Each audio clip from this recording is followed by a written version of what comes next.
I have a simple question for you. How many innocent Palestinian civilians, men, women and children, does Israel have to slaughter? How many war crimes does Israel have to commit? How much death and destruction does Israel have to visit on the people of Gaza and Palestine before you will call for and impose sanctions on Israel and expel the Israeli ambassador from this country and call for the immediate referral of Israel to the International Criminal Court for crimes against humanity and war crimes? Because in front of the world, by their own admission, Israel is committing war crimes. They have stated it publicly. This isn't a matter of opinion. They declared their intention to force, through the threat of military bombardment, more than 1 million, and it is now well more than 1 million, Palestinians from their homes in northern Gaza and ethnically cleanse them. A crime against humanity. They stated publicly, and have done it in front of the eyes of the world, the intention to deny to 2.2 million people water, electricity, medicine, life-saving equipment in front of the eyes of the world, and they're doing it. And every minute, children are being slaughtered by their artillery, their relentless bombardment of residential complexes, of hospitals, of schools, of civilian infrastructure. They just go on and on and on, and you do nothing. Nothing. Words of concern, but no action to hold them to account. And it is clearly premeditated war crimes and genocide. Genocide. We have Jewish people in the United States and Canada, around the world, and Israel calling it genocide. Scholars, academics saying this is genocidal. Let me quote you a few things. Israeli general, quote, "Human animals must be treated as such. There will be no electricity and no water. There will only be destruction."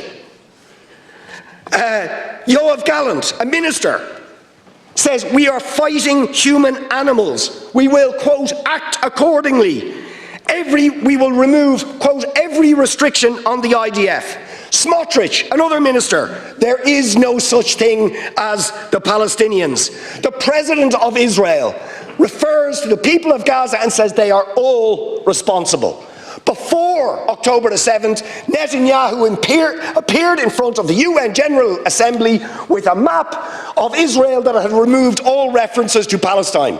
A clear declaration of intent to destroy the Palestinian people and steal all of their land. 6,000 Palestinians killed between 2008 before October the 7th. Thousands of Palestinians hostage in administrative detention without trial. When are you going to move beyond words of concern and impose sanctions and expel the Israeli ambassador of this apartheid murderous state? I don't want to see any innocent people being killed in the Middle East, and I don't think you do either. And you specifically mentioned Palestinian people. I would also extend that to Israeli people who you didn't mention. Innocent Israeli people should not be killed either. By Hamas or by any Palestinian armed group, nor should any of our own citizens be killed. Let's not forget one of our own citizens, a joint Irish-Israeli citizen. Her mother comes from County Laois, spoke to the family. She was killed by Hamas 2 weeks ago, and we have great fears for Palestinian Irish citizens now living in Gaza, that they may be victims in what Israel is doing in Gaza at the moment. In terms of sanctions, Deputy, when it comes to sanctions, we always act multilaterally. Individually imposed sanctions aren't effective. They would have no benefit for the Palestinians. They might even just do us a degree of harm. Sanctions are only effective when they're imposed multilaterally by states acting together. In relation to the ambassador, we don't have any plans to expel any ambassador. We didn't expel the Russian ambassador, and I don't think there's anyone in this House who's been as supportive of Ukraine's battle for freedom as I have, but we took a very particular view that it's important to have some line of communications open, and that's why we have ambassadors. If you expel an ambassador or close an embassy, the only line of communication is minister to minister or secgen to secgen, and that's if you can even get a phone call. We have citizens in Palestine, we have citizens in Israel, we have citizens in Russia. It's important that we're able to keep those lines of communication open. It serves nothing to close them. Even countries at war with each other have ambassadors. And that's for that obvious reason. In terms of what's going on in Gaza, let me be very clear. The view of the Irish government is that collective punishment is wrong, and the innocent civilians and people of Gaza should not be subjected to collective punishment. That's wrong. Hostage taking is wrong, and they should be released. And it's not acceptable to target civilian infrastructure. And we've been very clear about that all along, and will continue to be so. And we'll use our voice at European level and also at EU level as well, as much as we can. And Deputy, while I think you're entirely sincere in your views, and I know you've campaigned on these issues for a very long time, let's not forget what Hamas's objective is as well. Hamas's objective is the destruction of Israel. It's ending the existence of a Jewish state, which was established by the UN 75 years ago. It is ending that state from the river to the sea. Is that not genocide as well? First of all, I'm horrified by every single death. But you see, the world is responsible for failing to call out the reality of the Israeli regime. It is an apartheid regime. It was set up on the basis of the ethnic cleansing of 750,000 Palestinians. It has sustained itself through the ethnic cleansing ongoing of Palestinians, day in, day out, in East Jerusalem, across the West Bank, everywhere. Even where there's no Hamas. I mean, I lived there. At the beginning of the first Palestinian Intifada in 1987, there was no Hamas. Young people rose up because their entire future had been stolen from them. They were suffering ferocious oppression at the hands of the Israeli regime and military, and they rose up. There was no Hamas. The PLO weren't even in the country, they were in Tunis. And Israel met them with brutality, with murder, with administrative detention, with ethnic cleansing, and they have continued that day in, day out. And yet, your government refuses to even call them an apartheid regime. You refuse to acknowledge the ethnic cleansing, the war crimes that human rights organisation after human rights organisation has begged and appealed to you and European governments to hold them account, to end their impunity. The world has given them the licence to conduct the savagery they are doing now, and they are responsible for the crimes that we are witnessing. If we want to end the murder, we have to hold Israel accountable for its crimes. Deputy, I believe Ireland has a role to play in trying to bring peace and justice and order to the Middle East. And that means working with our colleagues in the European Union, persuading the US, working at UN level to try and push for a new peace initiative, to push for a two-state solution. Being absolutist on one side or the other removes our influence. The only influence we have is by trying to build partnerships with the EU, with the US, with other countries in the Middle East, like Egypt, for example, Jordan and others, Lebanon, that we have relations with, and at the UN, to push for a new peace initiative that can do what I believe is still just about possible, and that is the establishment of a two-state solution, a Palestinian state alongside Israel, secure and hopefully in time being able to have normal contacts and normal economic relations. I appreciate your view is different, that there should only be a one-state solution, but I think anyone watching what's going on can see why that wouldn't be viable and why that wouldn't last. Thanks, Ciaran Corla. Taoiseach, I also believe we need statements on what's happening in Jerusalem. The particular spark for this event is the fact that the Israeli authorities, prompted by settlers, are seeking to evict 28 families from the Sheikh Jarrah area of Jerusalem. And it's worth saying that these people are already double refugees in that they were driven from Haifa and villages and towns across Palestine in 1948. eventually finding some home in places like Sheikh Jarrah, with the assistance of UN construction of housing and so on, and now illegal settlers, with the assistance of the Israeli state, are trying to drive them out. And then you have horrendous brutality being used by the Israeli police against Palestinians who want to protest against this. It's just not acceptable. And there needs to be more, there needs to be clear statements, but we also need the government to call for actual sanctions against Israel for its horrendous treatment of the Palestinians. Please, Deputy Gary Gannon. Obviously, these issues were not raised by the parties concerned on the Business Committee, but the government is extremely concerned with what's happening in the Middle East, with the clashes in Jerusalem, with the attacks on Gaza, and a number of deaths have been reported in Gaza since Monday of this week, following the launch by Israeli forces of an operation in response to rocket fire from the Gaza Strip. And in eastern Jerusalem, hundreds were injured over the last 3 days during clashes. As has been said, government remains extremely concerned about the evictions of Palestinian families in Sheikh Jarrah and in other Palestinian neighbourhoods in occupied East Jerusalem. The government raised this and participated at an emergency meeting of the UN Security Council yesterday, and Minister Coveney has raised the issue at the Foreign Affairs Council also. And it's not a question that the EU is going along with this. That's very lazy commentary, which doesn't do justice to the European Union's commitment to the Palestinians community in terms of funding, supports, particular of UNRWA. And for far too long in this House, Europe gets cast in a very poor light, notwithstanding the very extensive supports it provides for Palestinian education, Palestinian human rights and support. And I think that needs to be said, and I'm just saying it, because I just think there's far too much of a one-sided view of everything in terms of the European Union. We're members of the European Union. We should stand up for the European Union from time to time. So we have no issue in statements, but it may be next week in terms of the facilitation of the House, but we should have statements on the issue. We also should, I think, at some stage, maybe next week, have statements on the Ballymurphy inquest and our thoughts today are with the families of those who were killed unjustifiably in Ballymurphy on those terrible 3 days in August of 1971. And the inquest has been very, very clear in its conclusions that all were entirely wrongly killed, all were entirely innocent. I would have toured that area myself back as Minister for Foreign Affairs. I acknowledge the extraordinary perseverance and commitment of the families involved who've waited a long, long time, over nearly 50 years to get some sense of justice for their loved ones.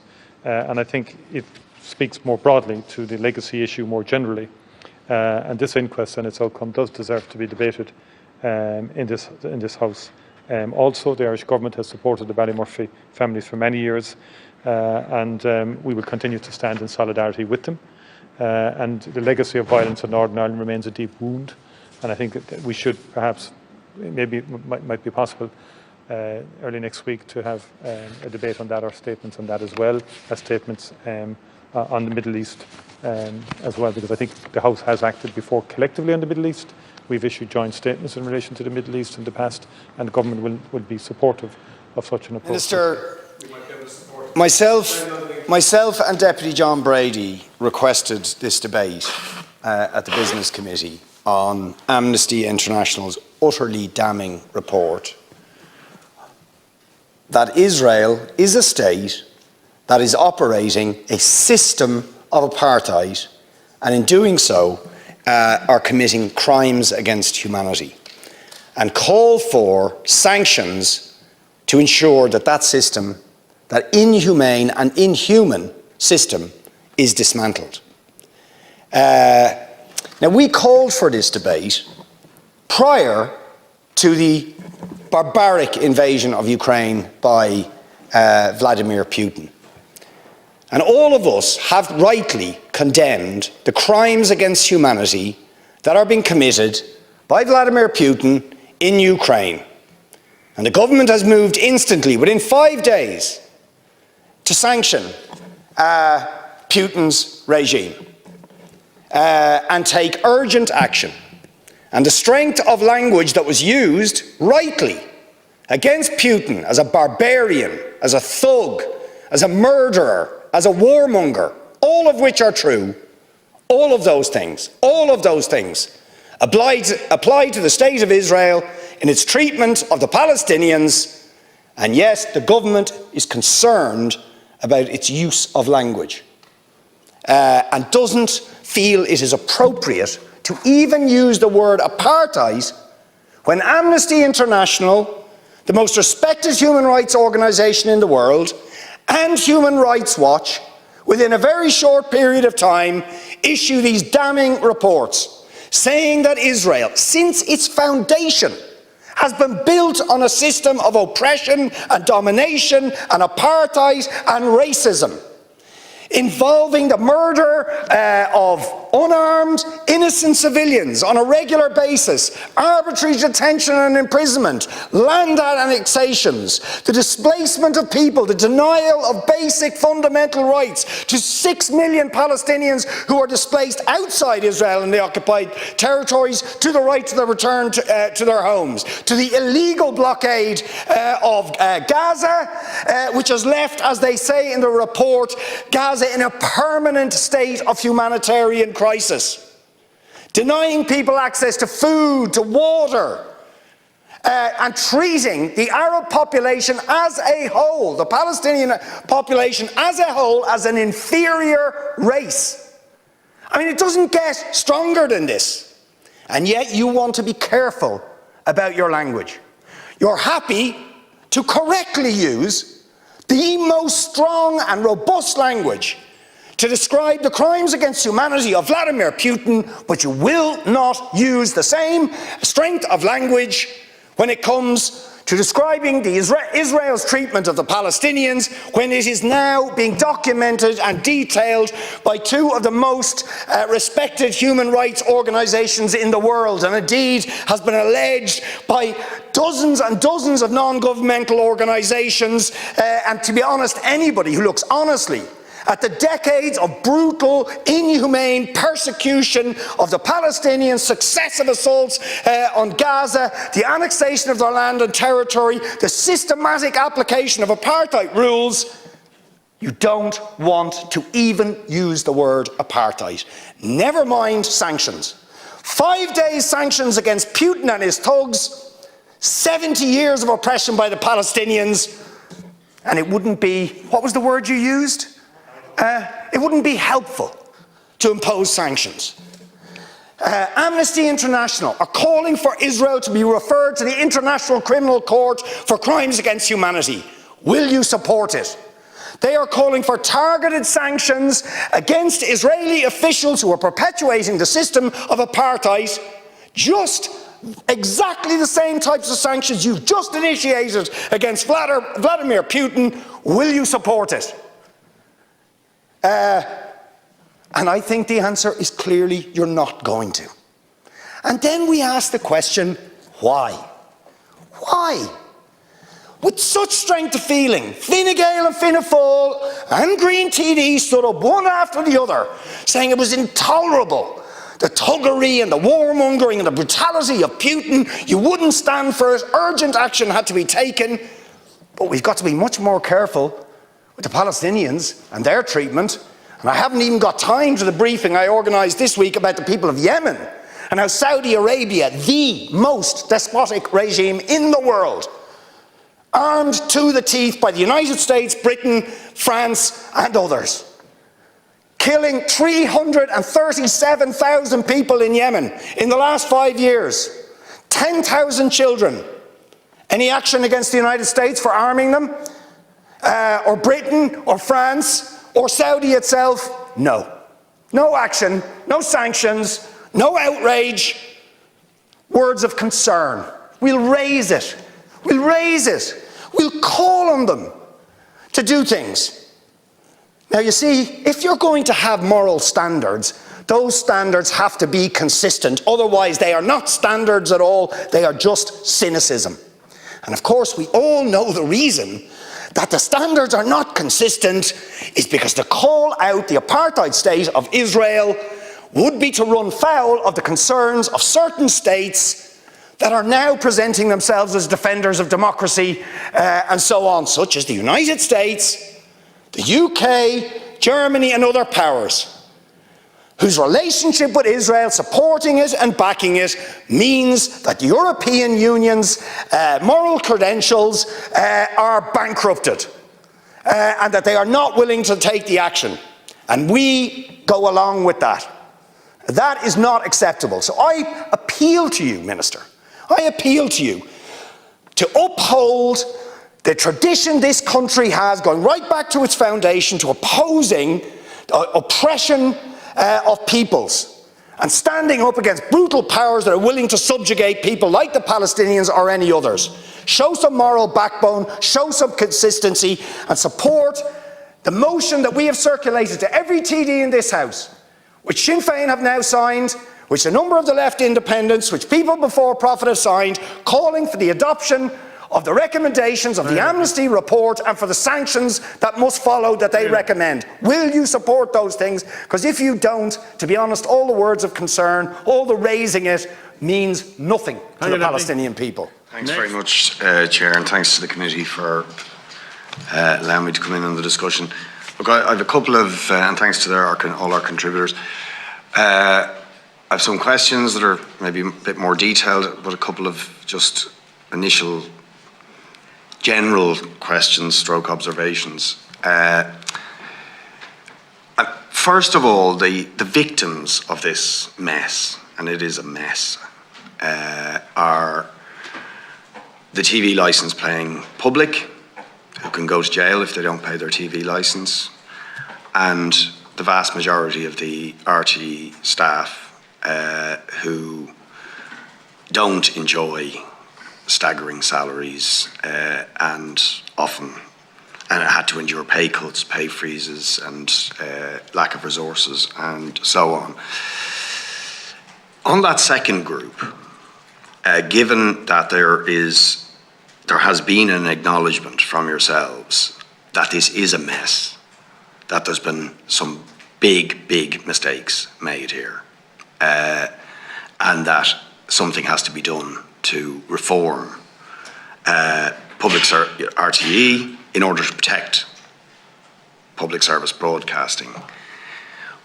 Have you engaged with the elected representatives of the staff since all of this blew up to get their opinions and thoughts on what has happened?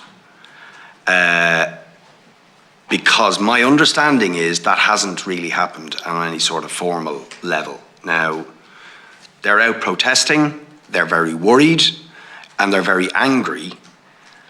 And I think as a matter of absolute urgency, the executive and the board need to listen to the workers and the staff in there who are victims of this, as to what is happening to them, and to listen to their ideas about what needs to change in RTE. Yeah, just after that one, we will obviously, since last Thursday, things have been very dynamic on a whole set of levels. So we have been very focused on trying to bring information to the House to prepare for this, but we will immediately engage with those representative groups in terms of having an engagement and input from the staff, 100%. Yeah. Okay.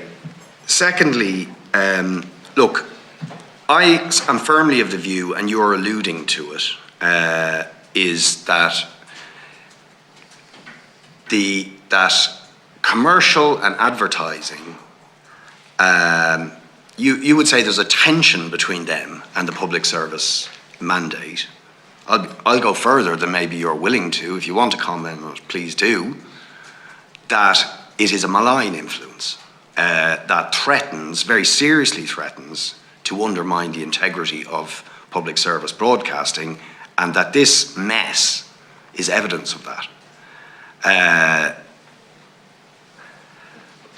So I certainly think we have to look at the funding model, because I think if you don't have a proper funding model, you get forced into this, and quite honestly, the government have to be held to account, in my view, for forcing the institution into reliance on commercial and advertising, and that then inevitably brings you into murky waters where you've got to wine and dine corporate executives to get advertising and revenue, and that opens up all sorts of possibilities for the sort of stuff that is frankly infuriating people here, of accounts paying for trips, flip-flops, parties, whatever it is.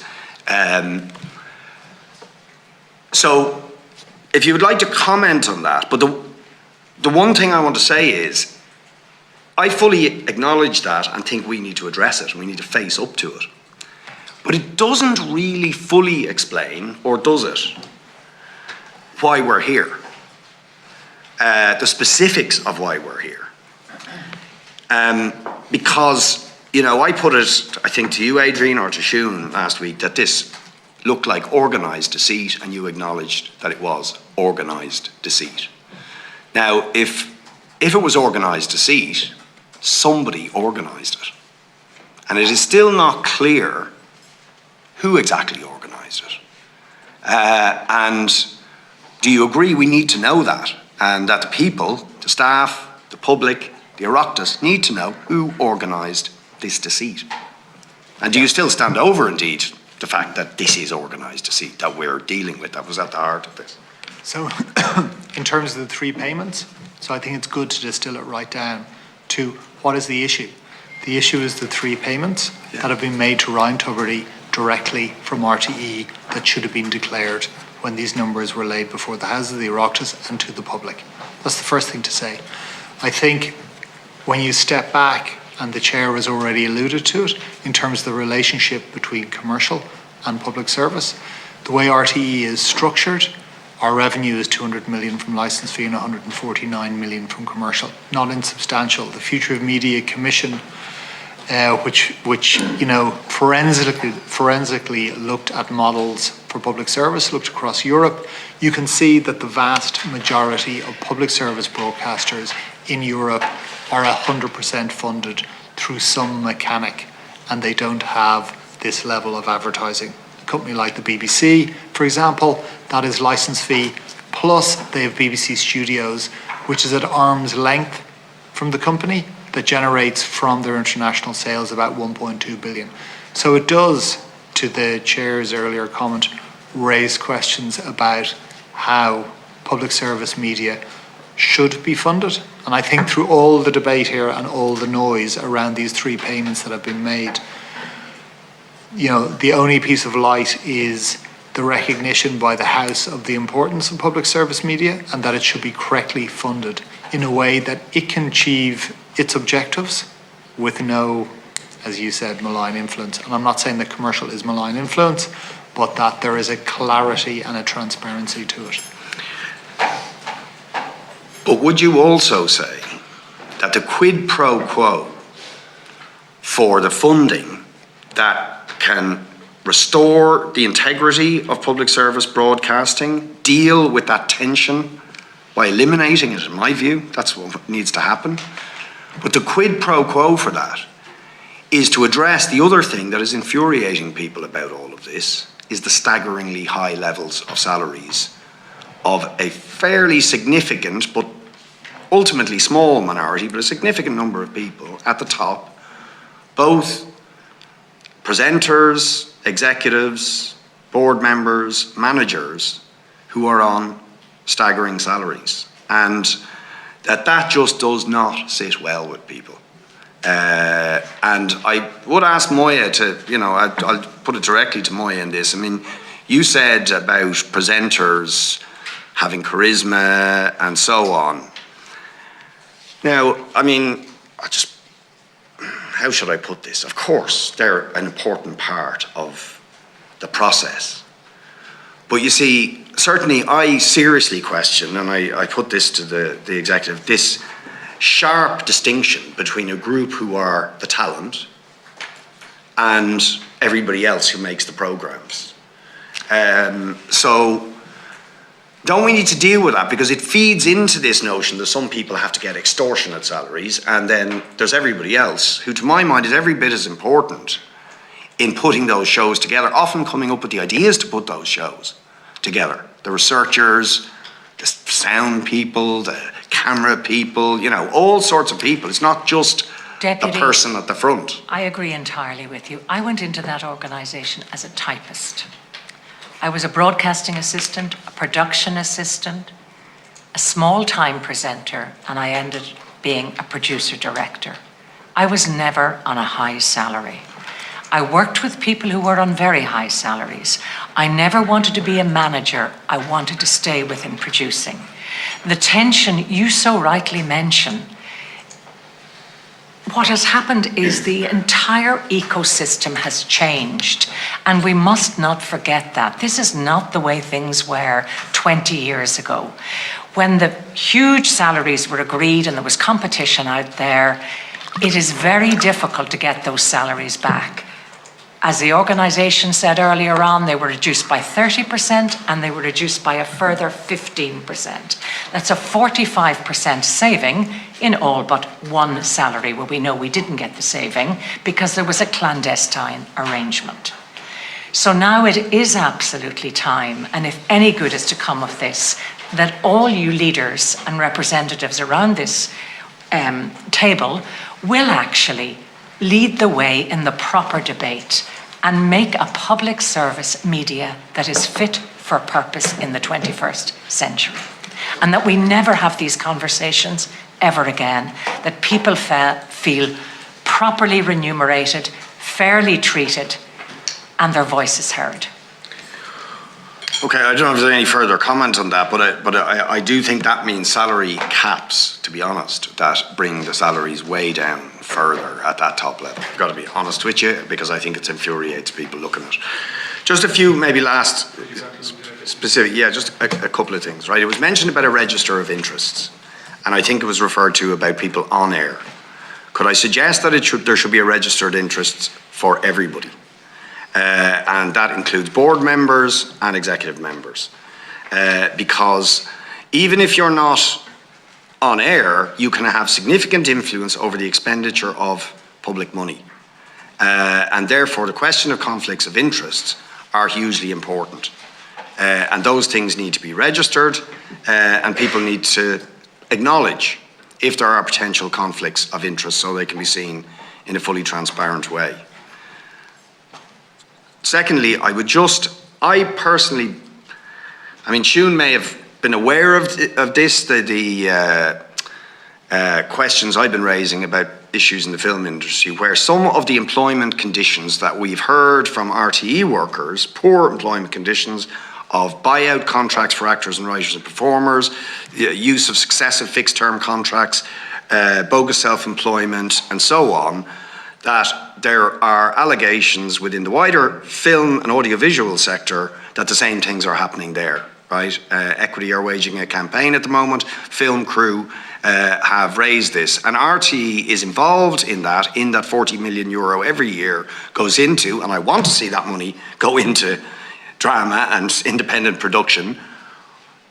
But if we look honestly in the aftermath of this, are there questions now to be raised about similar disparities from people at the very top getting high producer fees and then people on fairly poor conditions of remuneration are not getting their royalties and so on? Are these things that need to be seriously looked at and acknowledged at this point? As a former producer, just make one point, and obviously we engage with Screen Producers Ireland. Producers are company owners who work in the television sector, don't tend to be the ones who make, with some exceptions, significant profits, actually. Running production companies is very difficult. It is economically challenging, and people sacrifice a huge amount to make documentary films, to make dramas, to make low-budget independent films. So the idea that there is an elite within the industry and then normal workers just isn't true in my experience. I'm sure that's true for the vast majority. I'm sorry, Brendan, I won't be long. I'm sure that's true for the vast majority. But it is the case, from certainly my knowledge of it, that there are a relatively small number of producers that get the bulk of public financial support through various mechanisms. And, okay, and if it's not true, fine, right? But Equity say that they are being forced to sign buyout contracts, both within RT and in productions funded with public money, and that there's abuse of fixed-term workers legislation in the film industry, and we've obviously heard about the bogus self-employment, right? And that among some cases, extortionate producer fees at the top. Are you saying that's not happening at all? So I'm not that familiar with the deals that are in the film industry. I know in the main, most company owners are actually living hand to mouth. I would say also, obviously, the industry has changed significantly. So if you look at producers who are working for streaming companies now, they will only get the contract with them if they have a buyout. So it's like a cost plus model rather than a royalty model. So that's what the writers' strike is about at the moment in the States. Yeah. Minister, this Saturday at 1 o'clock in Parnell Square, I hope and expect that there will be tens of thousands of people assembling to march in solidarity with the people of Gaza and Palestine as they face the horror that is being inflicted on them by the State of Israel.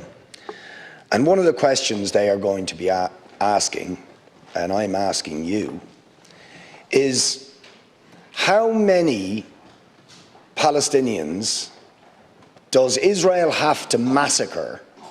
How many atrocities do they have to commit?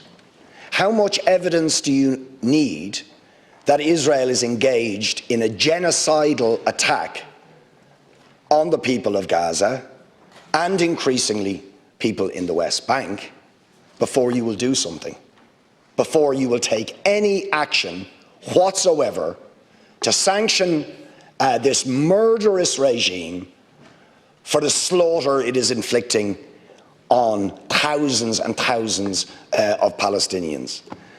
On the 18th of October, you had a motion, the government had a motion, talking about Israel's right to self-defence.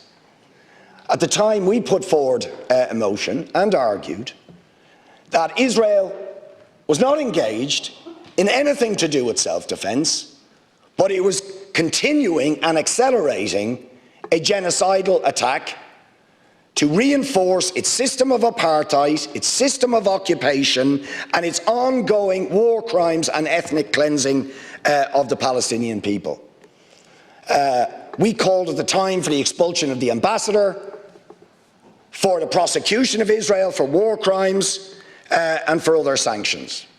At that time, we got 7 votes. 7 votes. Last night, 55 deputies in here voted to expel the Israeli ambassador, to sanction Israel, to refer them for war crimes and for genocide, but still you voted against. Now, could you please explain to me what level of atrocity Israel has to commit, how many babies they have to murder, how many hospitals they have to bomb, how many houses they have to bomb, how many people they have to ethnically cleanse before you think it will be time to impose the sort of sanctions that you were very quick to impose on Russia for Putin's invasion of Ukraine? Are Palestinian babies and lives less valuable than those of Ukrainians that you don't feel it is justified in the face of this slaughter to sanction them for the crimes they are committing? Please explain to me and to the thousands who have been on the streets and who will be on the streets again this Saturday how you can justify inaction in the face of slaughter and massacre. Minister, please. Thank you, Barrett. And look, we can all agree that the scenes we are witnessing on television and on our social media feeds are simply shocking. I find it very hard to watch the news these days, to be frank with you. Tomorrow is the 9th birthday of Emily Hand, a beautiful young child who is being held captive, we believe, by Hamas in Gaza.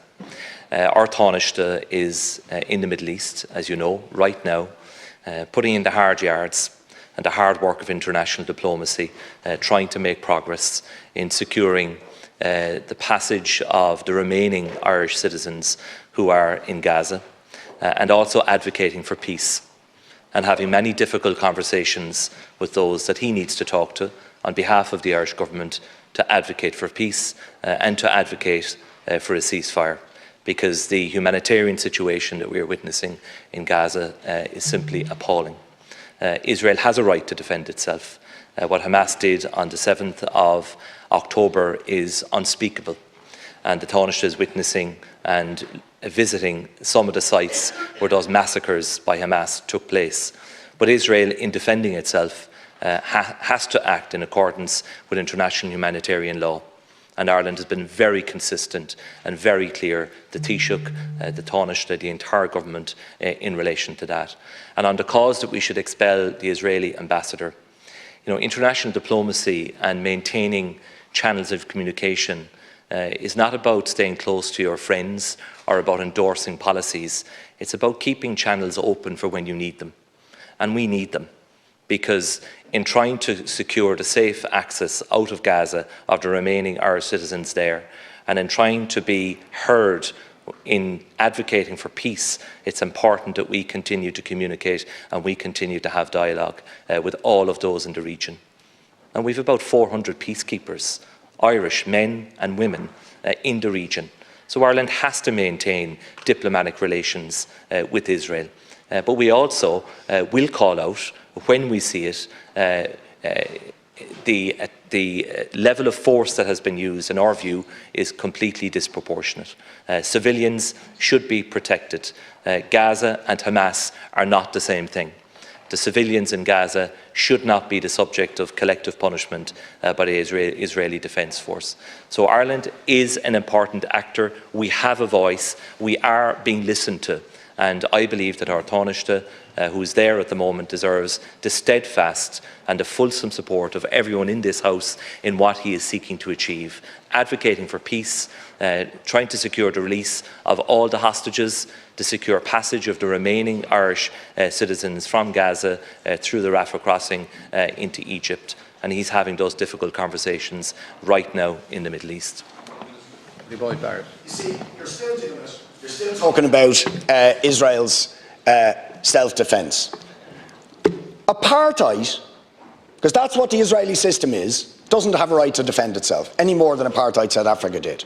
Illegal occupation doesn't have the right to defend itself. Ethnic cleansing, or a state built on ethnic cleansing, doesn't have a right to defend itself. The people who have the right to defend themselves are the people who are victims of those things. Who are the victims? Who are the oppressed here? The Palestinians are. They're the ones being ethnically cleansed. They're the people at the wrong end of apartheid. They're the one under illegal occupation. They're the ones who've been killed with impunity for years and years and years. They've been killed on the West Bank where there's no Hamas.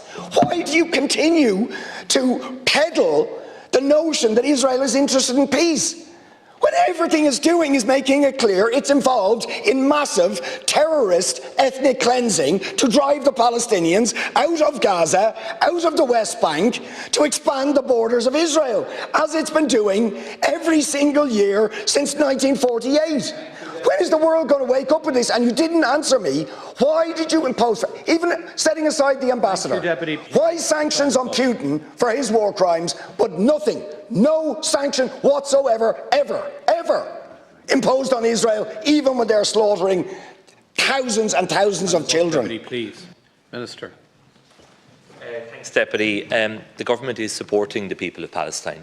We are providing funding. This week the government announced additional funding as well for the International Criminal Court.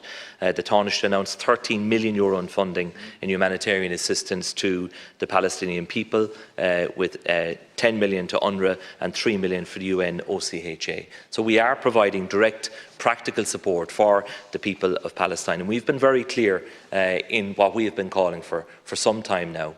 And we are seeing more and more EU countries and other jurisdictions coming to the view that Ireland has been espousing, that there should be a complete and immediate humanitarian ceasefire.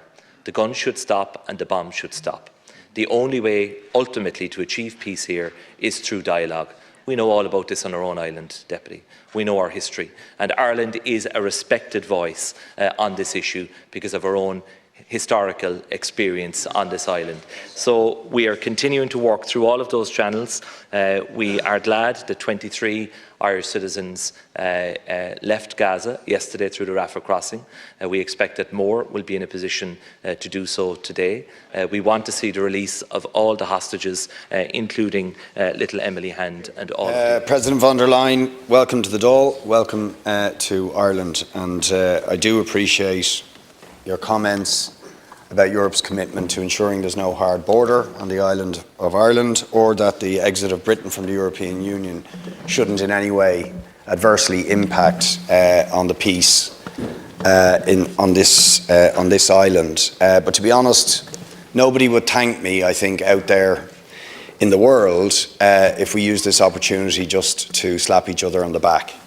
So I'm going to raise some issues where I think there is concern and indeed necessary criticism of the European Union. First of all, to take up the last point, we are suffering, that made by Deputy Shorthall, we are suffering an absolutely devastating housing and homelessness crisis in this country. It is shameful what is going on. The number of people in emergency accommodation suffering hardship as a result of this housing crisis. And while so much of the responsibility lies with successive governments failing to address it, a very, very large component of the responsibility lies with the decisions of the EU Commission and the ECB as part of the Troika to ram billions worth of austerity down the throats of the people of this country, which have precisely left us with this legacy of an utterly devastating housing crisis. And I think it is long beyond time that the European Union acknowledged their mistakes in imposing that austerity and the devastating consequences it has had. I also note that this week you have, and I support you in this, called for a tribunal to be established to investigate the undoubted, to my mind, undoubted war crimes of Vladimir Putin in Ukraine.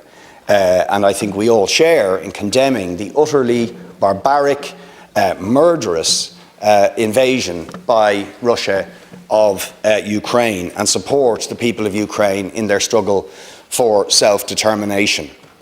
But I really have to say, on the week when it is the International Day of Solidarity with the people of Palestine, for you not to simultaneously call for an investigation into the ongoing war crimes and crimes against humanity being committed by the apartheid state of Israel against the Palestinian people, I really have to wonder about the consistency of the ethics of EU foreign policy.